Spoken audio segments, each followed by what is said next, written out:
जनाब अस्सलाम वालेकुम, मैं हूं आपका मेज़बान अदनान हैदर। आप देख रहे हैं डायलॉग इस्लामाबाद स्टूडियो से लाइव। कल पंजाब असम्बली में होने वाला हंगामा, उसकी शिद्दत पाक पंजाब की सियासत में अभी तक कम नहीं हुई। ये शिद्दत, खदशा ये है पॉलिटिकल एक्सपर्ट्स का कि वो बढ़ भी सकती है। इस शिद्दत को कैसे कम किया जाएगा, कल होने वाले इंसिडेंट में असल हकीकत से पर्दा कब उठेगा, क्योंकि हर पार्टी के लोग जो हैं वो अपना मौक़िफ़ पेश करते नज़र आ रहे हैं। मेरे साथ मुझे कुछ देर के लिए ज्वाइन किया है डिप्टी स्पीकर पंजाब असम्बली सरदार दोस्त मुजारी साहब ने। मुजारी साहब, बहुत शुक्रिया वक्त देने के लिए।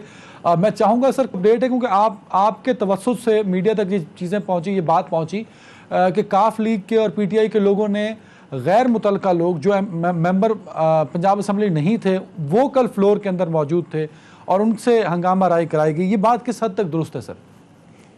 देखिए जी, पहले तो मैं आपका शुक्रिया अदा करता हूँ। और ये जो मसला चल रहा था पिछले 10-15 दिन से चल रहा था, जब से चीफ मिनिस्टर का इलेक्शन कॉल आउट हुआ था, उस दिन से जो पंजाब असेंबली का जो सेक्रेटेरिएट है वो यूं समझ ले कि उन्होंने मुझे मार्जिनाइज किया हुआ था। वो ना मेरे कोई ऑर्डर्स ले रहे थे, ना मेरी कोई बात मान रहे थे। मुझे उन्होंने बिल्कुल तने तना किया हुआ था, जिसमें सेक्रेटरी इन्वॉल्व था, क्योंकि स्पीकर जॉई साहब थे और तमाम जो स्टाफ था ना कोई बात को मान रहा था, ना सिस्टम को कर रहा था, ना कोई सिक्योरिटी थी, ना कुछ थी जी।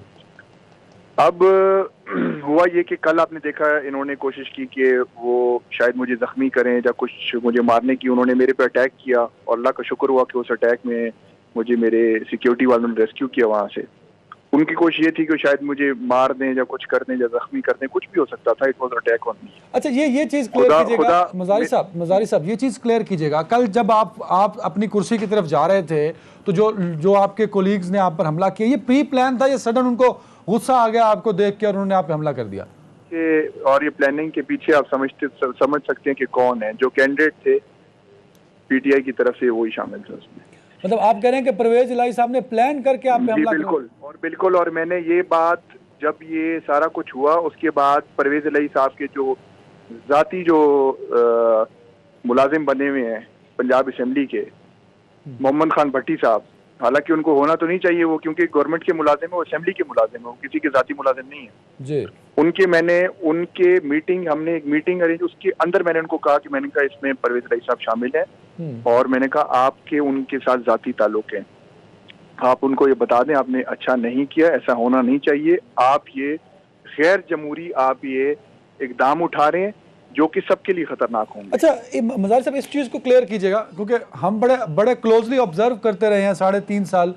आपका और चौधरी परवेज इलाही साहब का एक बड़ी अच्छी केमिस्ट्री रही, दोनों ने बड़े अच्छे से हाउस को चलाया और दोनों हमेशा एक पेज पे भी नजर आए।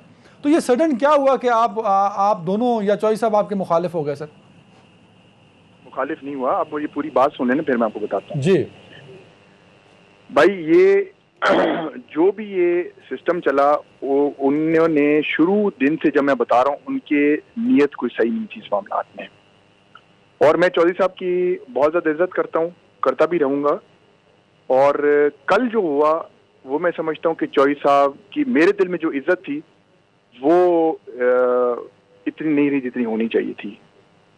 जो उन्होंने इकदाम किया, जो उन्होंने हरकतें की, और ऑन रिकॉर्ड ये चीज़ें हैं, ऑन रिकॉर्ड।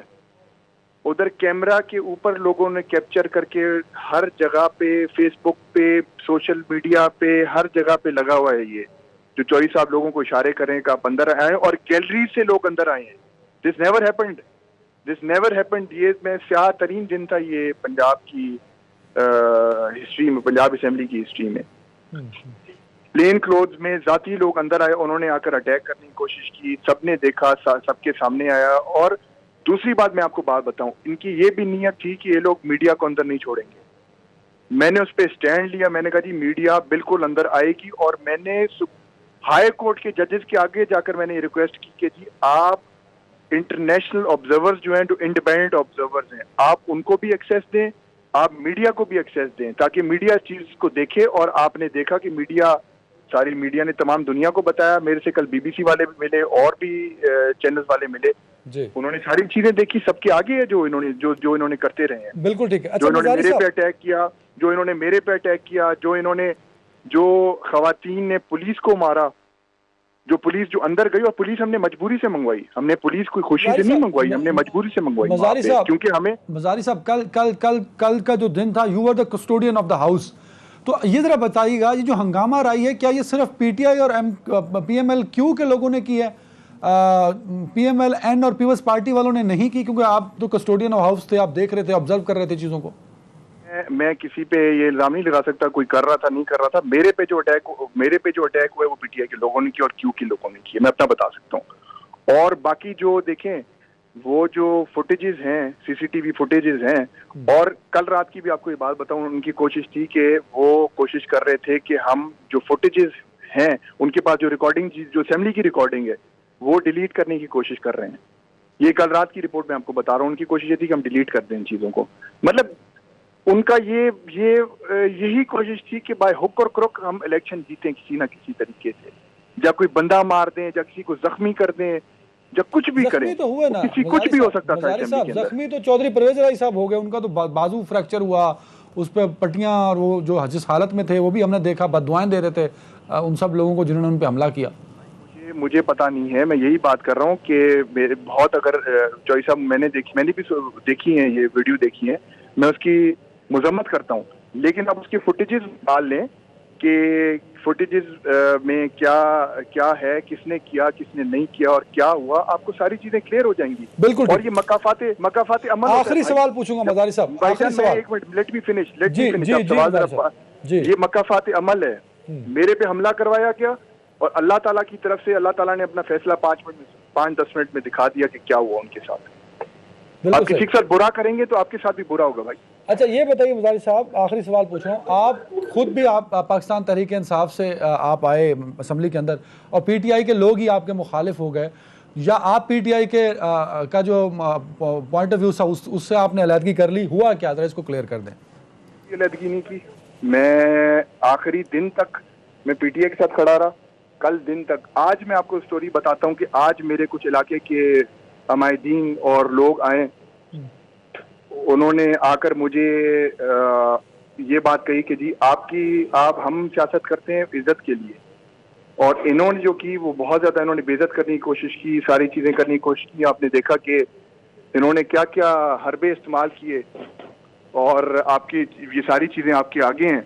तो उन्होंने मुझे कहा कि जी आपका इस जमात में अब रहना मुनासिब नहीं है, जिस जमात में इज्जत ना हो उस जमात में रहने की क्या जरूरत है। तो आपने देखा कि तो आपने क्या फैसला किया? मैंने अभी कोई फैसला नहीं किया, मैं अपने इलाके के माहिदीन से, अपने दोस्तों से, अपनी फैमिली से मशवरा करके जो फैसला करूंगा सबके आगे करूंगा, किसी छुप के फैसला नहीं करूंगा इंशाल्लाह। आप जाती तौर पे हिमायत में थे चौधरी परवेज इलाही साहब चीफ मिनिस्टर बने, क्योंकि इमरान खान साहब के मैं किसी के हिमायत में नहीं था, मैं कस्टोडियन ऑफ द हाउस था। कस्टोडियन ऑफ हाउस का फर्ज ये होता है कि वो फ्री एंड फेयर इलेक्शन कराए। बिल्कुल सही। आपके सियासी जो आगे सियासी ताल्लुकात होंगे या सियासी अलायंस होगा, वो पीटीआई के साथ रहेगा या नहीं रहेगा मजारी साहब? देखिए, मैं कबल वक्त है, मैंने यही अर्ज कर रहा हूँ, मैं अपने जो मेरे अमायदीन हैं, मेरे इलाके के नोटेबल्स हैं, मेरे इलाके के जो बुजुर्ग हैं, मेरी फैमिली है, मेरा खानदान है, मेरा दोस्त है, मैं उनसे मशवरा करके जो फैसला। बिल्कुल सही। थैंक यू सो मच दोस्त मजारी साहब वक्त देने के लिए। नाज़रीन, मुझे ज्वाइन किया आज की पॉलिटिकल डिबेट और जो आजकल चल रहा है, क्योंकि अभी तक वज़ीर आज़म शहबाज शरीफ जो हैं वो बड़े एक्टिव नज़र आ रहे हैं। वो सुबह 6 बजे उठते हैं, 7 बजे फील्ड में होते हैं, और वो कभी कराची पहुंच जाते हैं, कभी लाहौर, और आज वो भाषा डैम भी पहुंचे। बड़ी एक्टिवली वो चीज़ों को लेके चल रहे हैं। लेकिन एक हफ़्ता गुजरने के बावजूद अभी तक जब मैं आपसे बात कर रहा हूँ, वफाकी कैबिनेट में कौन किस नशिस्त पर होगा, किसके पास कौन सी वजारत का कलमदान होगा, ये अभी तक फ़ाइनल नहीं हो सका। इतलात ये हैं कल 10 से 12 वज़रा जो हैं वफाकी वज़रा वो शायद हलफ उठाएँ, लेकिन अभी तक एक हफ़्ता गुजरने के बाद वज़ीर आज़म पाकिस्तान शहबाज शरीफ और 2 दर्जन के करीब जो पॉलिटिकल पार्टीज़ थी जिन्होंने इमरान खान साहब की हुकूमत को हटाया और अपनी हुकूमत बनाई, वो एक हफ़्ते में अपनी कैबिनेट बनाने में अभी तक नाकाम हैं और नहीं बना सके। इस मुल्क की जो सियासी सूरत हाल है, इस पर बात करने के लिए मुझे ज्वाइन किया पाकिस्तान तहरीक इंसाफ से सीनियर रहनुमा और पंजाब असम्बली से मेंबर प्रोविंशियल असम्बली सैयद यावर हुसैन बुखारी साहब। बुखारी साहब, बहुत शुक्रिया वक्त देने के लिए। शैला रज़ा साहब हैं पाकिस्तान पीपल्स पार्टी से सीनियर रहनुमा सिंध से हैं। शैला साहब, बहुत शुक्रिया वक्त देने के लिए।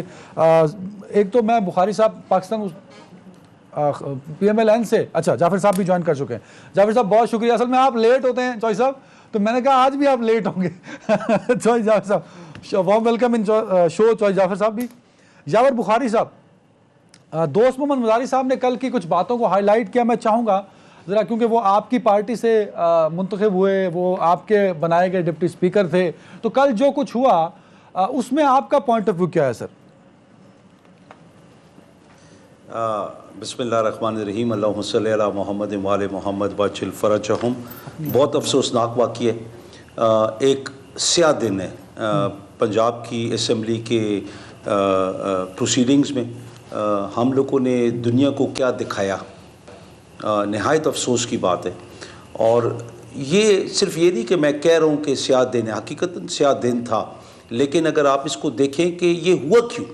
जी, दोस्त मोहम्मद मज़ारी की आपने बात सुन ली, मेरा भाई है छोटा, मैंने उनकी बात सुनी, लेकिन आप उनकी बात की वजह पूछते कि पीटीआई वाले ने आपके ख़िलाफ़ हुए क्यों। क्योंकि दोस्त मोहम्मद मज़ारी के पास इख्तियारात थे और एक फ़ैसला था कि 16 तारीख को सेशन होगा। इनने अचानक सुबह उठ के एक रात पहले फ़ैसला किया कि भाई कल हमने 6 बजे इजलास करना है। वो क्यों इनने फ़ैसला किया? किसी पार्टी लीडरशिप से, इनने असम्बली सेक्रेटेरिएट से, किसी से राय ली नहीं ली। इनने अपना कानूनी हक ज़रूर इस्तेमाल किया, लेकिन बदनीयती पे मबनी वो फैसला था। गैर आईनी तो नहीं था ना। जो बात, मेरी बात सुने, अभी मेरी पूरी बात सुनेंगे, मेरी पूरी बात सुनेंगे, पूरी बात सुने, फिर उसके बाद आप मुझसे सवाल करें। उनने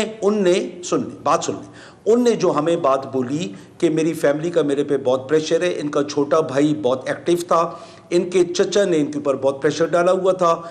इनने जो वजह बताई कि मुझे फैमिली के व्हाट्सएप ग्रुप से एक्सक्लूड कर दिया गया है, मुझसे फैमिली बात नहीं कर रही है, लिहाजा मैं मजबूर हूँ।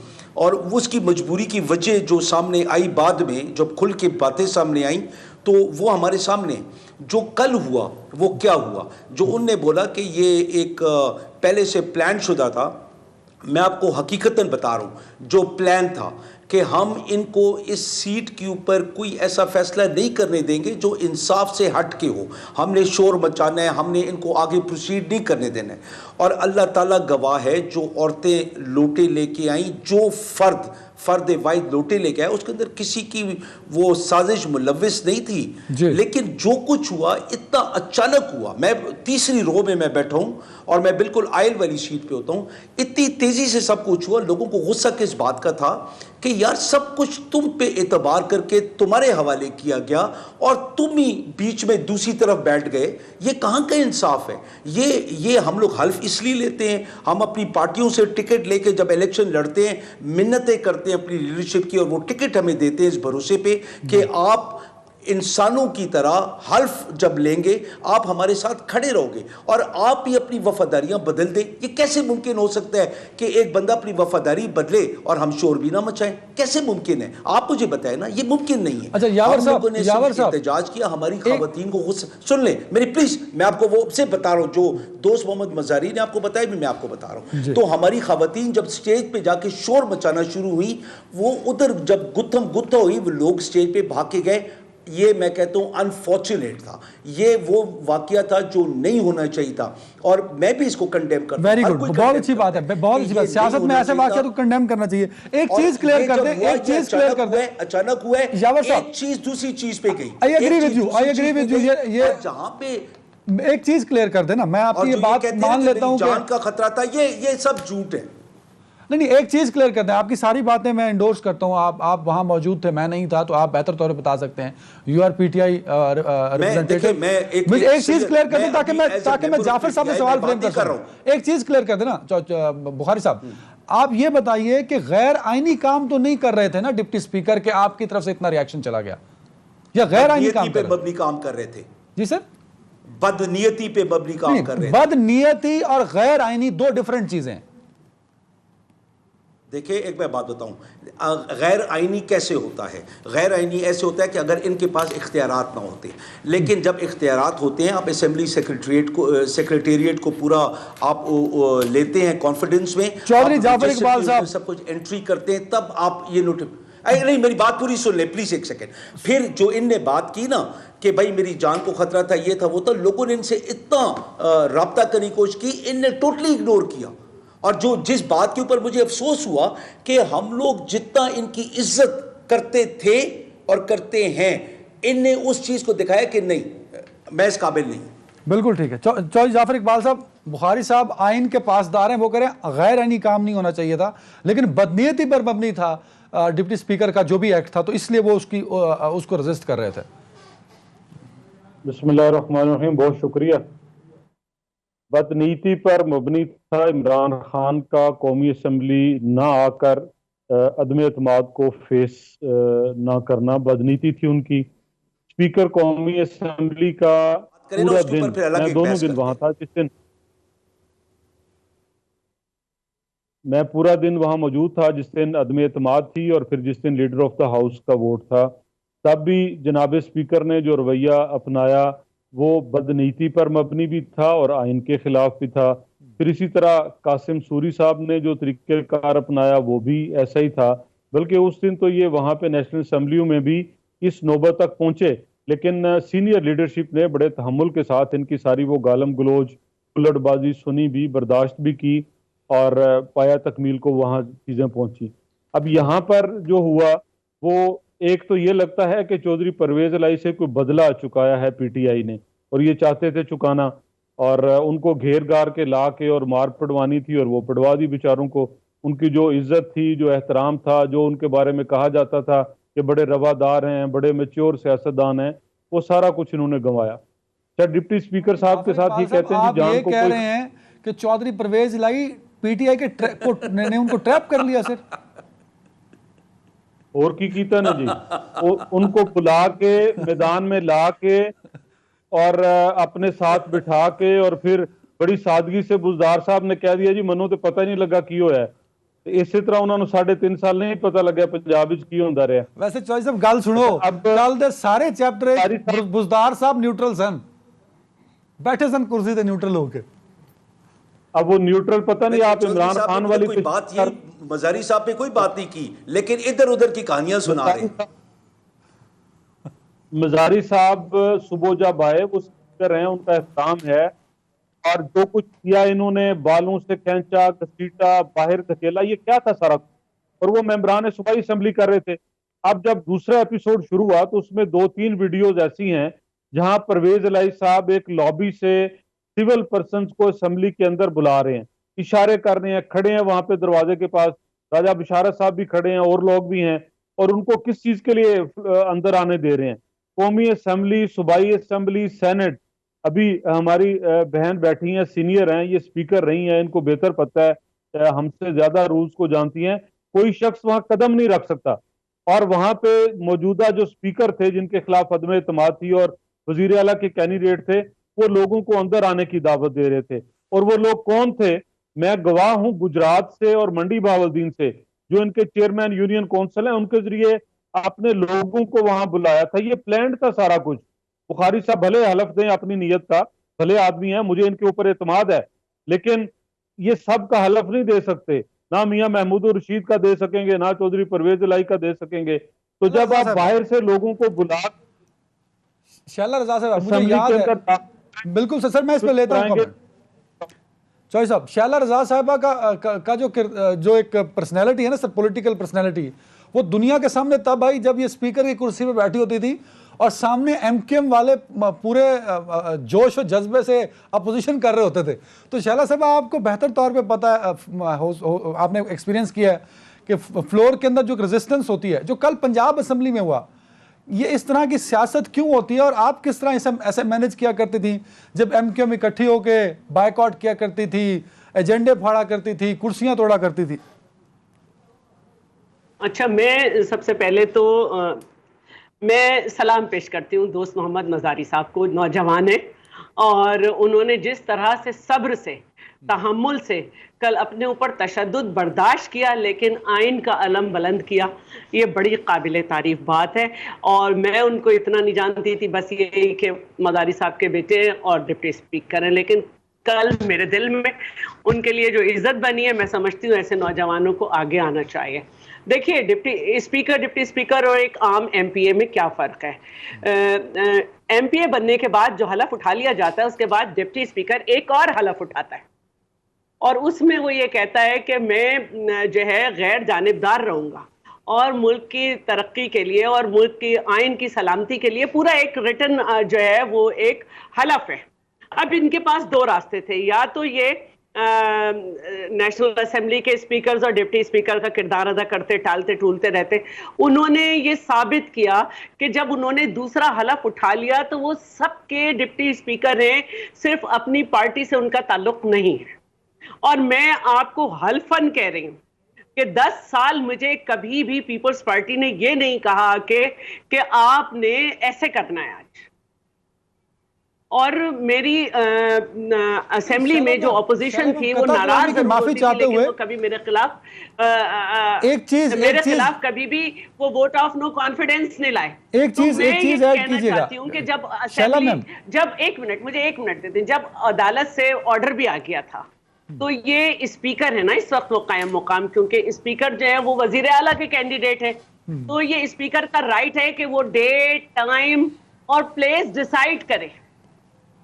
और ये भी उनका राइट है कि असेंबली के डेकोरम को बरकरार रखने के लिए जो कुछ रूल्स ऑफ द प्रोसीजर की जो बुक है, जो कि आइन की रोशनी में बनाई गई है, उसमें जो दर्ज भी नहीं है आइन के डेकोरम को मेंटेन रखने के लिए वो स्टेप ले। तो उनके जब बाल नुच गए, उनको जमीन पे गिरा दिया गया, लोटों की बारिश हुई और एक कमेंट कर दीजिए, बैठ गई, तो ये उनका राइट था कि वो पुलिस को बुलाए। एक कमेंट कर दीजिए, जो बुखारी साहब ने बात की ना सर, मैडम बदनीयती वाली, क्योंकि वो पीटीआई के टिकट पर आए, पीटीआई ने उनको स्पीकर बनाया, तो जब एक आपकी पार्टी का नजरिया इख्तलाफ कर रहा है या मौके में इख्तलाफ कर रहा है तो आप इस्तीफा दे दें अपने ओहदे से, भाई किसी और को बुलाइए और वो ये वोटिंग करा दे। नहीं देखिए, जस्टिफाई तो हो रहा है पॉइंट ऑफ व्यू बुखारी साहब का।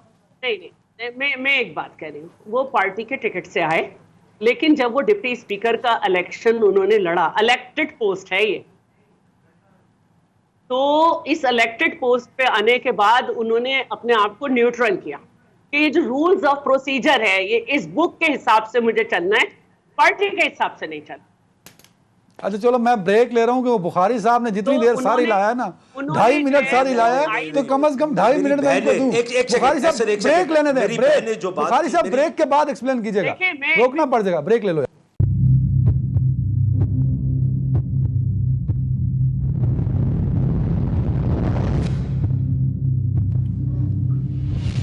Welcome back. यावर बुखारी साहब, एक तो आप कमेंट करना चाह रहे थे शहला रजा साहब ने जो बात की, और दूसरा ये जो चौधरी जाफर इकबाल साहब ने कहा ना कि जो परवेज लाई साहब को मार पड़ी है या जो उनकी इंसल्ट हुई है, वो नुमाइंदे तो पीटीआई के बने हुए थे ना, तो आप लोगों ने प्री प्लान उनको फ्रेम कराया कि जो कुछ होगा सारा बार उनके ऊपर होगा।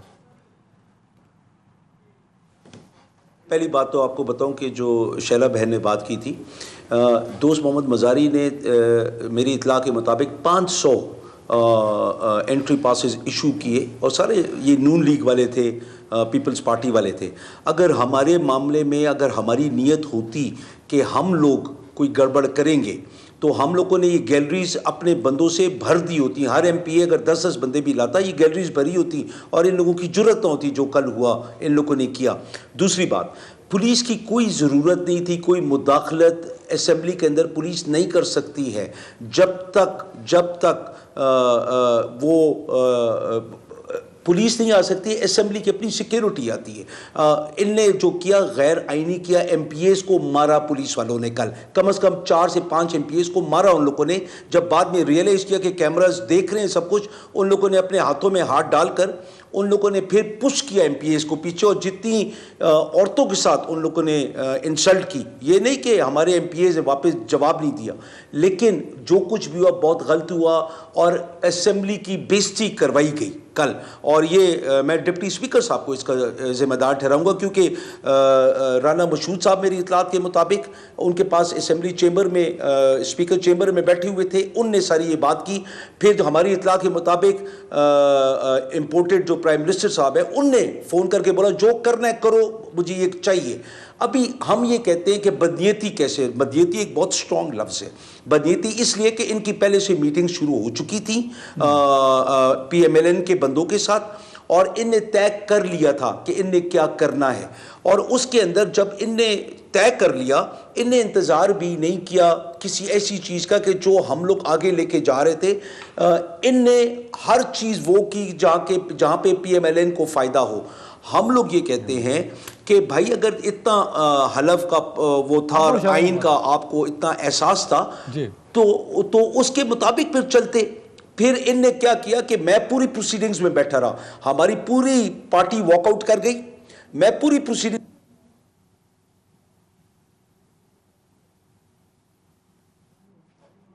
आपकी ऑडियो ड्रॉप हो रही है यावर साहब। मैं चौधरी जाफर इकबाल साहब आपकी तरफ आऊंगा।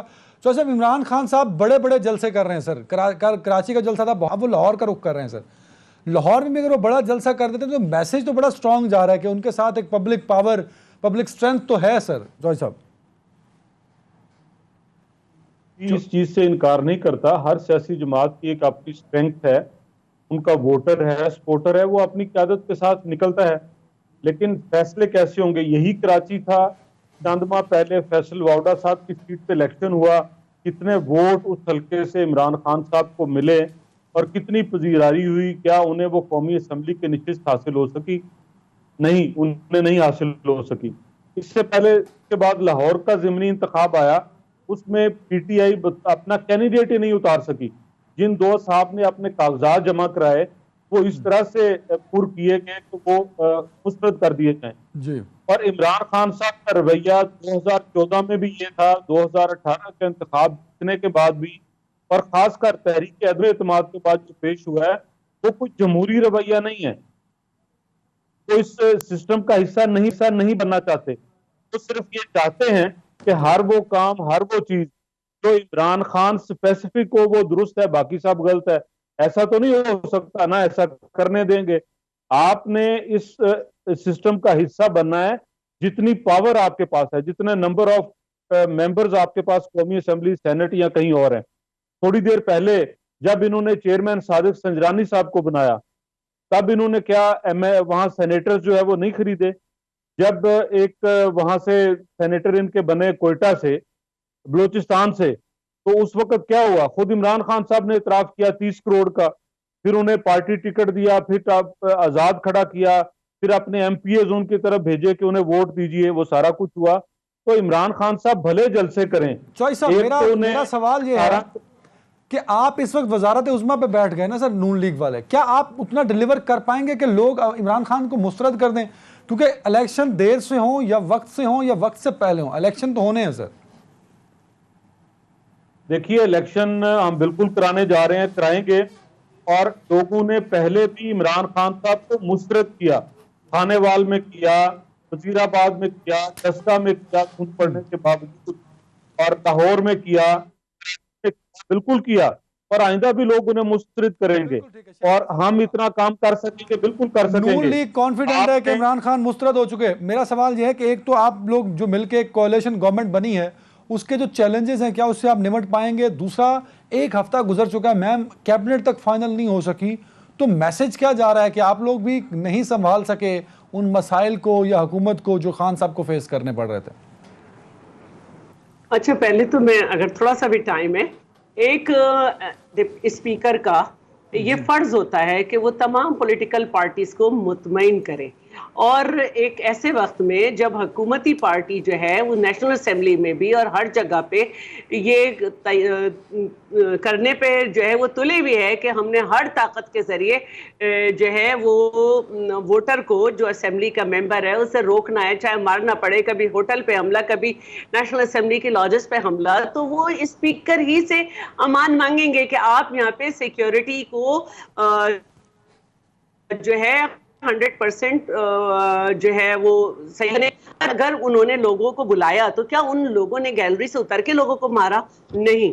और सीधी बात यह है कि अगर ये लोग आए हुए थे तो हमें जो वीडियोस नजर आ रही हैं उसमें पुलिस वालों को औरतें मार रही हैं और फयाजुल हसन चौहान मार रहे हैं, और PTI के लोगों ने पुलिस वालों को ऊपर बरसात की हुई है, पिटाई की। तो अगर ये 500 से ज्यादा लोग असेंबली के अंदर कूद के उन्होंने लोगों को मारा है तो फिर हमें बदनीयती नजर आती है, वरना तो हमें नहीं नजर आती। और मैं एक बात जरूर कहूंगी कि पुलिस उसी वक्त बुलाई गई जब ये दोस्त मोहम्मद मजारी को ये अंदाजा हो गया था कि असेंबली की सिक्योरिटी मदद नहीं करेगी, क्योंकि आज सेक्रेटरी ने लिख के दिया है कि कुछ नहीं हुआ। 2 मिनट यावर बुखारी साहब, concluding remark sir. Imran Khan के जलसों में भी बात करिएगा सर।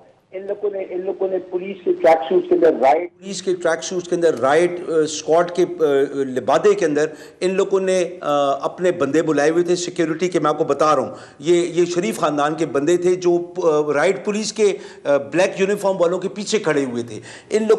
उन लोगों ने पूरी कार्रवाई की। फिर जहाँ तक बात आप कहते हैं ना कि ये कैसे हुआ, इन लोगों ने पहले से नून के साथ मिलकर पूरा तय किया हुआ था कि कैसे करना है।